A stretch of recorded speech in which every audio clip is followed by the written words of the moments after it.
After that, you're going to want to super glue some fabric to the outside of the ring, creating that unevenness later on. And cut out thin strips of fabric. I went with a blue and a black and a blue and a red for 2 separate rings. Since I can't use a mold to secure the denim on this, I'm going to be using a fish wire.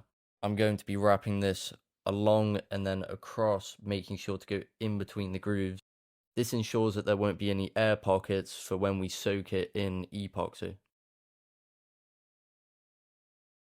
Next, I'm going to be dry wrapping it around the ring, making sure to go in between the layers for each wrap. This will add the contrast later on. Once we've got the fish wire wrapped around it, we can move on to mixing the epoxy. Once again, I did a 2-to-1 top coat epoxy for this. And then after I've done that, I'm going to be soaking the ring in it for about 20 to 30 minutes before hanging it up to dry.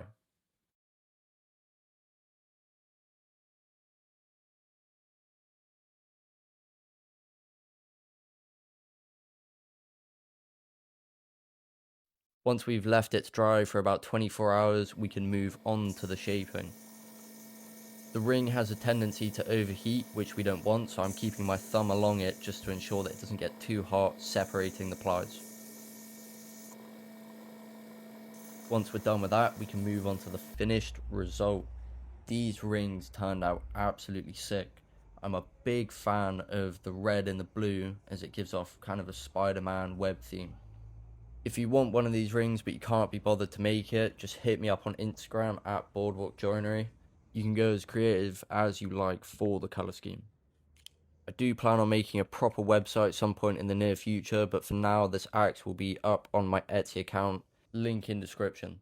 If you enjoyed watching the video, please consider dropping a like or a sub.